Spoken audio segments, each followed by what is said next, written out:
দেশের মাঠে শেষ টেস্ট খেলার স্বপ্ন পূরণ হয়নি সাকিব আল হাসানের।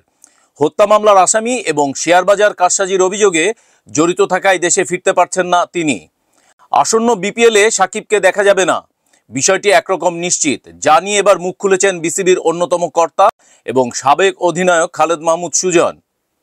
বৃহস্পতিবার ঢাকা ক্যাপিটালসের কোচ হিসেবে গণমাধ্যমের সামনে নিজের হতাশার কথা বলেন সুজন। জানালেন, দেশের সেরা ক্রিকেটারকে হারানো দেশের ক্রিকেটের জন্য বড় ব্যর্থতা।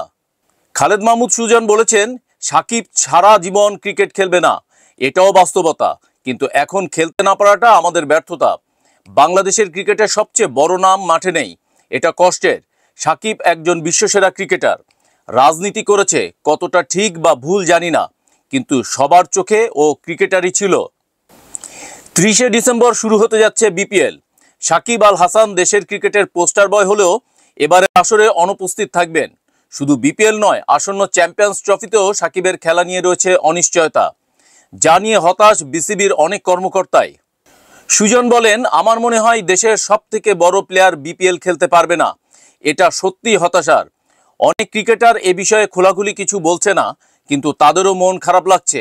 সাকিব সব সময় সবার পাশে থাকে, সবাইকে সহায়তা করে, তার না থাকাটা সবাই অনুভব করছে।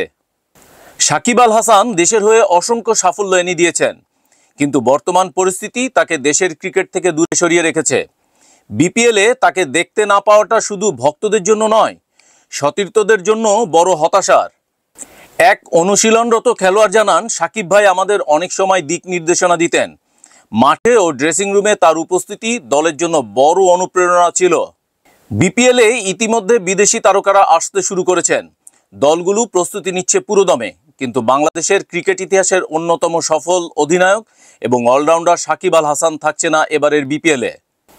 বাংলাদেশের ক্রিকেটে সাকিব আল হাসানের অবদান অসামান্য, কিন্তু বর্তমান পরিস্থিতি তাকে মাঠের বাইরে রেখেছে। ভক্তরা এখন অপেক্ষায় আছেন কবে আবার সাকিবকে জাতীয় দলের জার্সিতে দেখা যাবে। ওয়েস্ট ইন্ডিজের মাটিতে স্বাগতিকদের হোয়াইট ওয়াশ করেছে বাংলাদেশ। 3 ম্যাচের টি-20 সিরিজে টাইগারদের অসাধারণ পারফরমেন্সে বড় ভূমিকা রেখেছে বোলাররা। তাদের এই পারফরমেন্সের প্রতিফলন দেখা যাচ্ছে সদ্য প্রকাশিত আইসিসি র্যাঙ্কিংয়ে। ক্যারিয়ার সেরা অবস্থানে উঠে এসেছেন 5 বাংলাদেশি বোলার। বুধবার প্রকাশিত আইসিসি সাপ্তাহিক হালনাগাদে টি-20 বোলারদের তালিকায় ক্যারিয়ার সেরা অবস্থানে জায়গা করে নিয়েছেন মেহেদী হাসান, তাসকিন আহমেদ, রিশাদ হোসেন, হাসান মাহমুদ ও তানজিম হাসান। শীর্ষ 10-এ জায়গা করে নিয়েছেন সিরিজ সেরা মেহেদী হাসান। 3 ম্যাচে মাত্র 5.75 গড়ে 8 উইকেট নিয়েছেন মেহেদী হাসান। 13 ধাপ এগিয়ে এখন তিনি টি-20 বোলারদের তালিকায় 10 নম্বরে। তার রেটিং পয়েন্ট 636।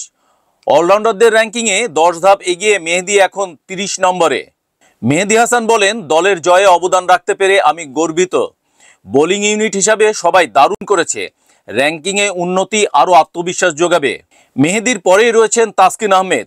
3 ম্যাচে 7 উইকেট নেওয়া তাসকিন 13 ধাপ এগিয়ে এখন 11 নম্বরে। তার রেটিং পয়েন্ট 630। টি-20 সিরিজে 6 উইকেট নেওয়া তরুণ লেগ স্পিনার রিশাদ হোসেন 21 ধাপ এগিয়ে এখন 17 নম্বরে। তার রেটিং পয়েন্ট 621।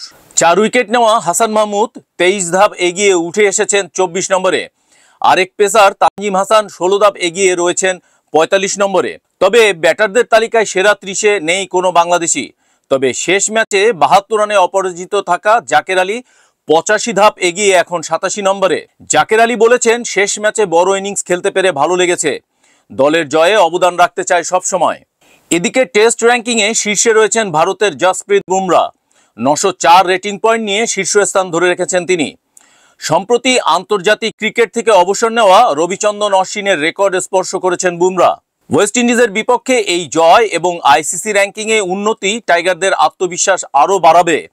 সামনের সিরিজগুলোতে এই ধারাবাহিকতা ধরে রাখতে পারলেই জাতীয় দলের সাফল্যের সম্ভাবনা আরও উজ্জ্বল হবে।